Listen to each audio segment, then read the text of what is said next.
Bismillahirrahmanirrahim. Assalamualaikum warahmatullahi wabarakatuh. Salam sejahtera, salam perpaduan, salam Malaysia Madani. Alhamdulillah, hari ini kita berkesempatan lagi berada dari diari Ketua Penerangan Keadilan Cabang Putrajaya. Alhamdulillah, hari ini kita ingin mengucapkan ucapan terima kasih kepada kerajaan Madani kita, dan kita mengalu-ngalukan ucapan selamat datang kepada delegasi serta pemimpin ASEAN dan jemputan penghargaan di sidang kemuncak ASEAN 2025 yang berlangsung pada 26 hingga 28 Oktober 2025 di Kuala Lumpur nanti. Kami daripada Parti Keadilan Cabang Putrajaya merakamkan setinggi-tinggi penghargaan dan ucapan terima kasih kepada Kerajaan Madani yang dipimpin oleh Yang Amat Berhormat Datuk Seri Anwar bin Ibrahim, Perdana Menteri Malaysia, atas kejayaan menganjurkan sidang kemuncak ASEAN ini.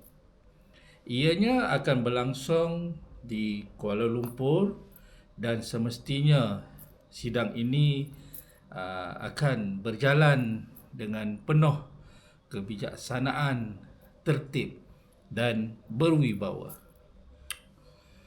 Sidang berprestij ini menjadi lambang keutuhan semangat serantau dalam memperkukuh kerjasama politik, ekonomi, keselamatan dan sosial di antara negara-negara ASEAN. Di samping ianya membuka ruang diplomasi yang lebih luas dengan rakan strategik antarabangsa. Saudara-saudari, kami juga dengan penuh hormat mengucapkan selamat datang kepada semua pemimpin dan delegasi negara-negara ASEAN serta jemputan-jemputan khas dari negara-negara sahabat di seluruh negara ataupun di seluruh dunia yang turut menghadiri sidang kemuncak ini. Kehadiran ini membuktikan bahawa keyakinan global terhadap kepimpinan negara Malaysia ini dan dasar luar yang berpaksikan nilai madani berasaskan kemanusiaan, keamanan dan keadilan sejagat. Sidang Kemuncak ASEAN 2025 ini memperkukuh peranan Malaysia sebagai negara yang berwibawa di pentas antarabangsa serta menjadi contoh kepada dunia bahawa kepimpinan berteraskan nilai, perpaduan dan kesejahteraan rakyat mampu membina masa depan serantau yang stabil dan makmur.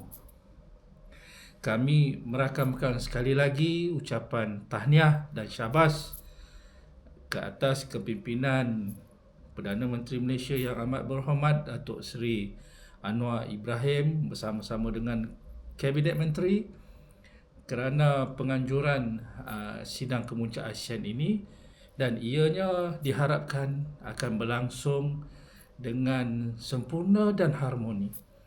Sidang ini juga akan mengeratkan lagi tali persahabatan antara negara-negara ASEAN bersama-sama dengan pemimpin kuasa dunia seperti Amerika, China, Rusia dan selanjutnya kepada negara-negara ASEAN. Itu saja daripada Keadilan Cabang Putrajaya. Assalamualaikum warahmatullahi wabarakatuh. Salam perpaduan. Salam Malaysia Madani.